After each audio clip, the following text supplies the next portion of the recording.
কোরবানির গোশত কতদিন ফ্রিজে রেখে খাওয়া যাবে? কোরবানির গোশত কতদিন ফ্রিজে রেখে খেতে পারবেন?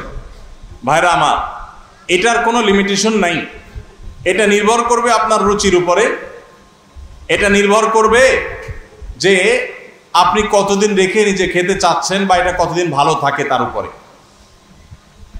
অনেকে খুব বেশি দিন গোশত ফ্রিজে রেখে, মাছ ফ্রিজে রেখে খেতে পছন্দ করেন না। ভাইরা আমার, কোরবানির গোশত যেহেতু আল্লাহকে আমি দিয়ে দিয়েছি, এটা আসলে আমার কিনা গোশতের মতো না। অতএব এখানে আমি যেটুকু পাই ওইটুকুই আমার জন্য বেশি।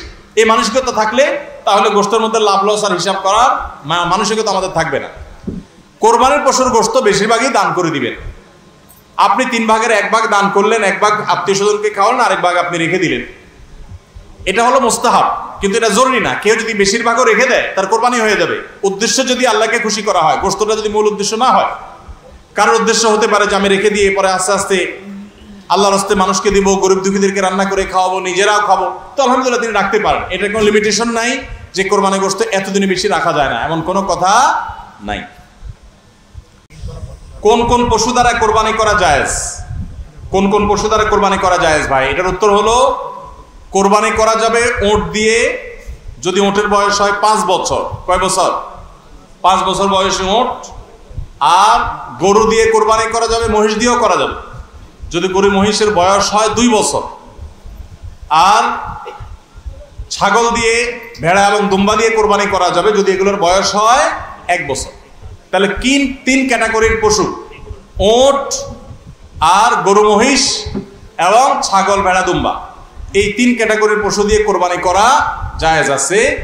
এবং এছাড়া অন্যান্য যেগুলো আছে, বন্য জন্তু অথবা অন্যান্য হালাল পশু, হাঁস মোরগ, এগুলো কোনোটা দিয়ে কোরবানি করা জায়েজ নাই। কোরবানি শুধুমাত্র এটা দিয়ে কোরবানি করা জায়েজ আছে, 3 ক্যাটাগরির পশু। ইসলামের অন্যতম গুরুত্বপূর্ণ একটা ইবাদত হলো কোরবানি। আর এই কোরবানি আমাদের দোরগোড়ায় উপস্থিত। আমরা অনেকে ইনশাআল্লাহ আল্লাহর নির্দেশ পালনার্থে কোরবানি করব। আল্লাহ বলেছেন, ফাসাল্লি লিরাব্বিকা ওয়ানহার,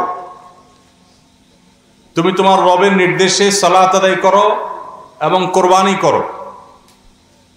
এই কোরবানির ইবাদত এমন একটি ইবাদত, এই ইবাদতের প্রতি আমাদের দেশের মানুষের আগ্রহ অন্যান্য ইবাদতের তুলনায় একটু বেশি, আলহামদুলিল্লাহ। তুলনামূলকভাবে অন্য অনেক ইবাদতের চাইতে কোরবানি করার ব্যাপারে আমাদের আগ্রহ একটু বেশি। এটার বিশেষ কারণ আছে।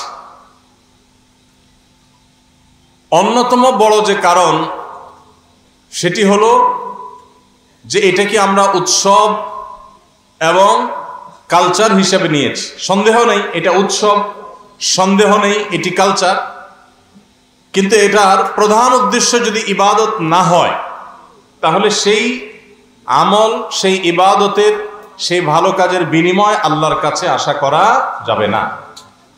সম্মানিত ভাইরা, যেহেতু কোরবানি আমাদের সামনে চলে আসছে, এই জন্য আমাদের কোরবানিকে অর্থবহ করবার জন্য আমরা আজকে কয়েকটি গুরুত্বপূর্ণ বক্তব্য, গুরুত্বপূর্ণ কয়েকটি নির্দেশনা দিতে চাই।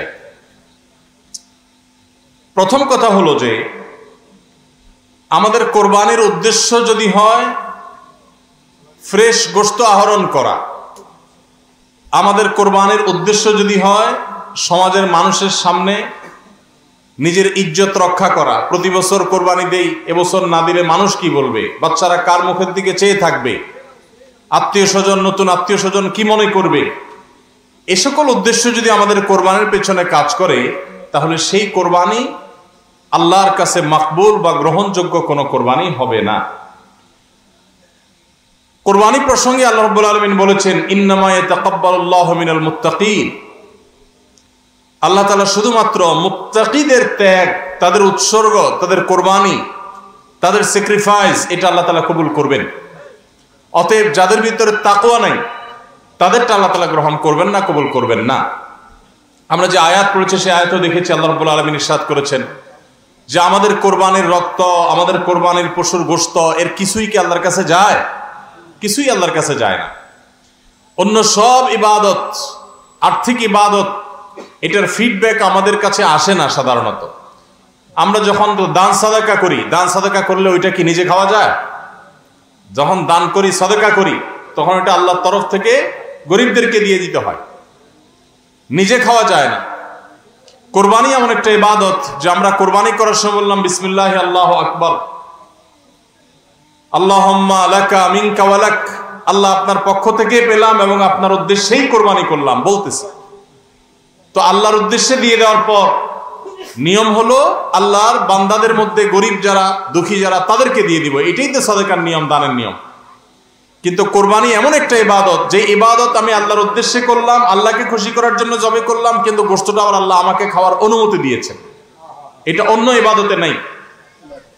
এখন এই ইবাদতে যদি গোশত খাওয়াটা মুখ্য হয়, গোশত আহরণ করা মুখ্য হয়, সমাজে মানুষের কাছে মুখ উজ্জ্বল করা মুখ্য হয়, আসল উদ্দেশ্য যদি হয় দুনিয়াবি বা পার্থিব বিষয় আশয়, আসল উদ্দেশ্য যদি হয় শো অফ করা, আসল উদ্দেশ্য যদি হয় মানুষকে দেখানো, আসল উদ্দেশ্য যদি হয় আত্মীয় স্বজনের কাছে মুখ রক্ষা করা, বাচ্চা কাচ্চা কার দিকে চেয়ে থাকবে, সেটা যদি উদ্দেশ্য হয়, তাহলে এটা ইবাদত হবে না। এই জন্য কোরবানির আগে সর্বপ্রথম যে বিষয়টি খুব জরুরি সেটা হলো আমাদের উদ্দেশ্যগুলোকে একটু ঝালাই করে নেওয়া, আমাদের উদ্দেশ্যগুলোকে একটু রিচেক করে নেওয়া। আমরা কেন কোরবানি করব, আমাদের কোরবানির উদ্দেশ্যটা কি? যদি শুধুমাত্র আল্লাহ সন্তুষ্টি উদ্দেশ্য হয় আর সে উদ্দেশ্যে আমি কোরবানি করি, গোশত আমার মুখ্য না, তাহলে সেক্ষেত্রে একটা গরু আমি যে দামে কিনেছি বাজার দর তার চাইতে আরো অনেক কম, তাহলে আমার আফসোস হওয়ার কথা না। কারণ আল্লাহ তাআলা সওয়াব দেওয়ার সময় গোশত কয় কেজি হয়েছে সেই হিসাবে দিবেন, নাকি আমি কি পরিমাণ টাকা আল্লাহর রাহে খরচ করলাম সেই পরিমাণ দিবেন?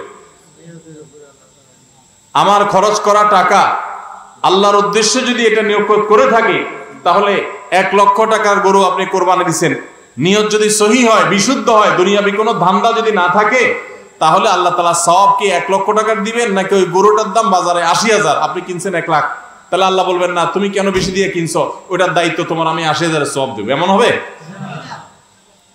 কিন্তু তারপরেও আমরা কোরবানির পশু কেনার পর দেখা যায় ওইটা নিয়ে আমাদের অনেকের হেজিটেশন থাকে, আফসোস থাকে। হ্যাঁ, সন্দেহাতীত ভাবে আপনি মার্কেটে যে গরুর বাজারে যে মূলামূলি করে উপযুক্ত ন্যায্য মূল্যে আপনি কিনবেন, অতিরিক্ত দাম কোনো যৌক্তিক কারণ ছাড়া আপনি কসাইকে বা গরু বিক্রেতাকে কেন দিবেন? সেটা দেওয়ার কোনো যুক্তি নাই। আপনি অবশ্যই মূলামূলি করে ন্যায্য মূল্যে কেনার চেষ্টা করবেন, কিন্তু কেনার পর এর দাম কত হলো না হলো, গোশত কয় কেজি হলো, পার কেজি কত পড়লো, তাতে লস হলো না লাভ হলো, এগুলা সবগুলো প্রমাণ করে যে কোরবানির উদ্দেশ্যে ভেজাল আছে। ভাইরা আমার, আমরা কোরবানি সাধারণত বেশিরভাগ মানুষ গরু দিতে পছন্দ করি। এর অনেক কারণ আছে অবশ্য।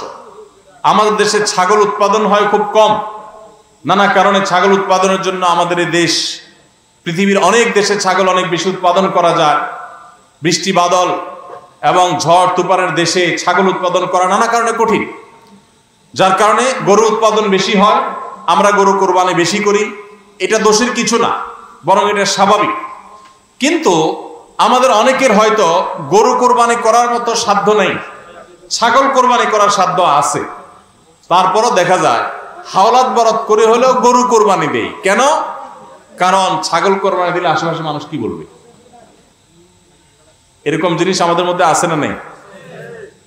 যে এত বড় লোক মানুষ, এতদিন তো জানতাম পয়সা করি আছে, উনি আবার ছাগল কোরবানি দিল, তাহলে চোখ মুখ মানুষের সামনে কেমনে দেখাবে? ভাইরা আমার, তো মানুষের কাছে কি বলবো, মানুষ কি বলবে, এই চিন্তা করে যদি গরুর জায়গায় ছাগলের জায়গায় আপনি গরু দেন, হাওলাত করিও দেন, তাতে আপনার এই কোরবানির দ্বারা সওয়াব হবে না। ভাইরা আমার, সবচেয়ে বেশি নিয়তের মধ্যে ভেজাল থাকে যেই ইবাদতে, তার নাম কোরবানি। অন্য কোন ইবাদতে নিয়তের মধ্যে ভেজাল এত বেশি থাকে না, কোরবানিদের মধ্যে নিয়তের ভেজাল যত বেশি থাকে। কারণ কি? কারণ হলো ওই যে কোরবানি করার পর এটার ফিডব্যাক, এটার উপকারিতা, গোশতগুলো, এগুলো সব নিজেই ভোগ করে মানুষ, আপনার কাছে আবার ফিরে আসে। এই জন্য নিয়তের মধ্যে ভেজালের সম্ভাবনা অনেক বেশি থাকে। ভাইরা আমার, আমাদের প্রিয় নবী সাল্লাল্লাহু আলাইহি সাল্লাম তিনি কিন্তু গরু কিংবা ওঁট দিয়ে কোরবানি দেন নাই। এর মানে এইটা না যে গরু বা ওঁট দিয়ে কোরবানি দিলে সওয়াব কম হবে, এটা না। উদ্দেশ্য হলো যে ছাগল, দুম্বা, ভেড়া এরকম ছোট পশু দিয়ে কোরবানি তিনি দিয়েছেন, সাহাবায়ে কেরাম অনেকে দিয়েছেন। এখনকার মিডল ইস্টের মানুষ শতকরা বোধহয় 90-95 জন মানুষ হবে বা আরো বেশি সংখ্যক মানুষ হবে, প্রায় সবাই তারা কিন্তু ছাগল, দুম্বা বা ভেড়া এই ছোট পশু দিয়ে কোরবানি দেয়। আমাদের দেশে আমরা বড় পশু অর্থাৎ গরু দিয়ে কোরবানি দেই, সেটার যৌক্তিক কারণ আছে। আমি বলেছি যে আমাদের দেশে গরু উৎপাদন করা যত সহজ হয়, ছাগল উৎপাদন করা এত সহজ হয় না। নানা কারণে গরুর ছাগলের চাইতে গরুর উৎপাদন বেশি হয়, সেই হিসাবে আমরা করি, ঠিক আছে।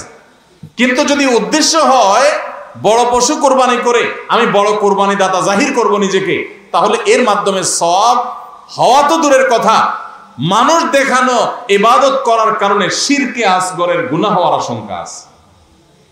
আমার কথা কি বুঝাইতে পারছি?